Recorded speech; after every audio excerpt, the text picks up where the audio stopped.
top 10 things you need to know about advanced care planning. A lot of people don't know the things they should know about advanced care planning, so I decided to hit the road and ask two experts with local organization Light the Legacy. What really are the top 10 things you should know when filling out your directive? Let's find out together. How about mine? Is it a mess? No, yours looks great too. I'm here with Lynn McKenzie and Patty Bresser. Both Lynn and Patty are certified advanced care planning facilitators and instructors.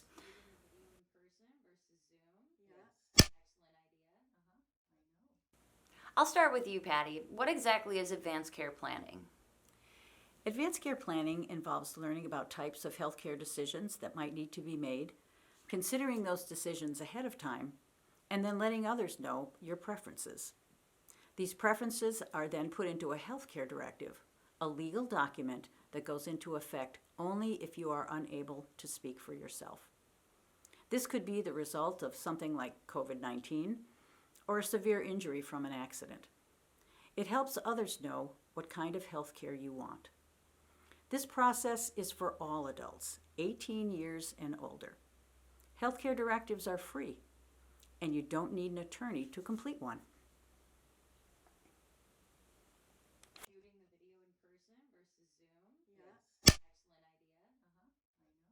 That seems pretty straightforward, but I'm in my 30s, so why should I care about having a healthcare directive?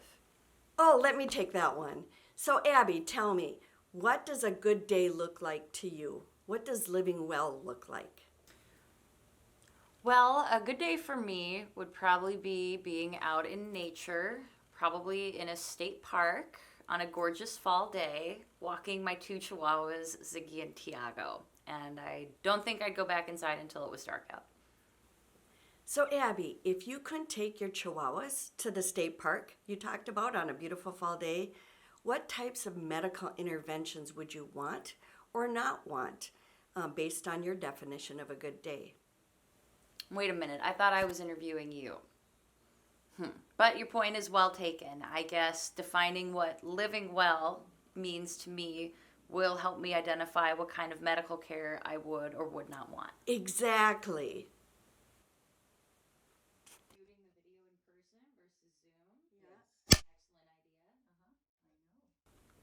So Patty, I think this one is for you. I understand that one of the most important things a person can do is appoint their healthcare agent. In other words, someone who can speak for you when you're not able to speak for yourself, like if you were in a car accident. Patty, can you pick anybody you want to be your agent? Well, yes and no. Well, that's being decisive. Well, let me explain. You really should put some thought into it because not everyone would be a good healthcare agent, and they might not even want that responsibility. Your healthcare agent should be someone you can talk with about your goals and values, someone willing to accept this responsibility, someone who will follow your wishes even if they disagree, and someone who can make decisions in stressful situations. That makes sense. And now that I think of it, I have a few people in my life who I think might follow their own wishes instead of mine.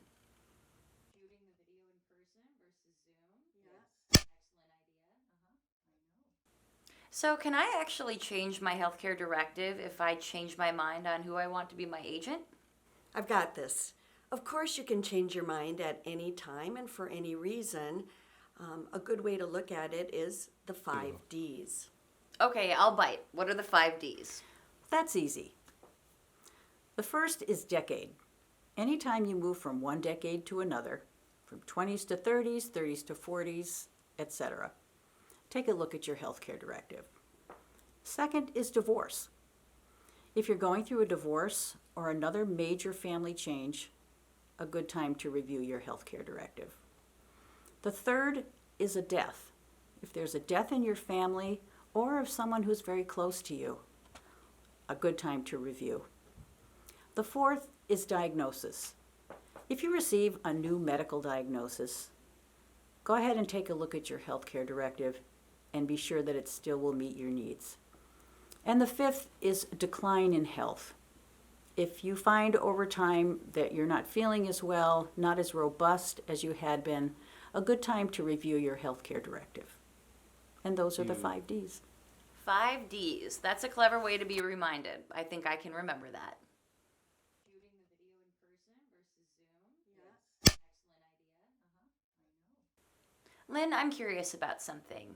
Is it important to tell someone? I would think that having this conversation would be kind of difficult, kind of hard to start with a loved one. Do you have any suggestions on how to do that?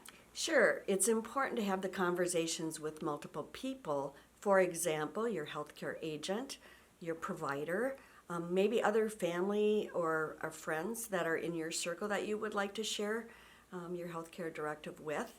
And to start the conversation, there's some examples that might be helpful. I need your help with something. Can we talk? Another one might be, my biggest fear is losing you. And I know that you've cared for me, and now it's my turn to care for you. Can we talk? Do you remember what happened to Aunt Carol? I don't want that to happen to you. Can we talk? Shooting the video in person versus Zoom? Yes. Excellent idea. I know. 2. Those are great examples. And actually, now it dawns on me, I think a lot of people might say, I thought the healthcare directive was about whether or not you want CPR. Is that correct? Actually, no. It can include a decision about CPR, but it's much more than that. It's about expressing your wishes. My wishes? What do you mean by that? Well, you might have strong feelings about being on a ventilator, having a feeding tube, or even if you do or don't want to be cremated. Your healthcare directive gives you the opportunity to use your voice, to have the last say. Look at this as an opportunity. So if I don't want gawkers by my bedside or a particular family member present, I can request that. Yes. Shooting the video in person versus Zoom? Yes. Excellent idea. I know. Great. So is there a place where I can go to get help with this? Yes, several things come to mind. You can go to Light the Legacy's website at lightthelegacy.org and download a free healthcare directive. There's actually healthcare directives in 9 different languages, and there's a short form, a long form, and a fillable form. So if you're like me and you rather type in your document, you can do that and then print it out to get it made legal. The second thing that comes to mind is at Whitney Senior Center here in St. Cloud. You can go and on the first and third Tuesday of the month from 11 o'clock to 12 o'clock. You can either go on the first Tuesday by Zoom, and our website has the Zoom link, or you can go the third Tuesday of the month, and that is in person and by Zoom. There's trained facilitators there that can answer any of your questions and walk you through the healthcare directive. You don't need an appointment, and it is free. And watch the website for updates on adding an evening session for those who might not be able to come during the day, and educational sessions to be held at other locations. Shooting the video in person versus Zoom? Yes. Excellent idea. I know. This is all so helpful, ladies. So what should I do now? Challenge yourself, Abby. Set a goal to complete your own healthcare directive. If you've already completed one, review it and be sure it reflects your wishes today. The resources are available, and Light the Legacy is here to help. And did Patty mention it's free? Once you've completed your document, be sure to make copies for your healthcare provider, your healthcare agent, and any other family or loved ones who should know your wishes. And most importantly, have the conversation with your loved ones. Shooting the video in person versus Zoom? Yes. Excellent idea. I know. Okay, so now if somebody's completed all of those items, is there anything else that they should do? What comes next? Share this adulting thing with your family and friends. You can do that by Facebook, Instagram, emails, in person, however that looks for you.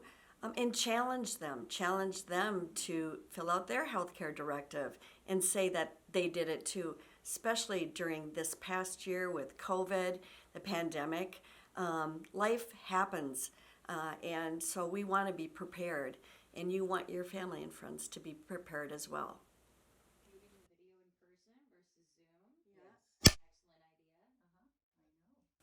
What do you mean by join the movement? Well, the movement where you can say, I did it. It's the adulting thing that I was talking about earlier. Anyone over the age of 18 should complete their healthcare directive. Anything I'm missing, Patty? Well, yes, Lynn. I'm so glad you asked. Go to Light the Legacy's website at lightthelegacy.org and go to the I Did It section. Enter your name and be part of the I Did It movement. It is the cool thing to do. Then watch during the month and beyond for more educational information, events, and prizes. That sounds great. I'm going to go there right now. I'm going to put my name down. I'm going to say that I did it because I have completed my healthcare directive. And that's a wrap. Now won't you join me and join the movement?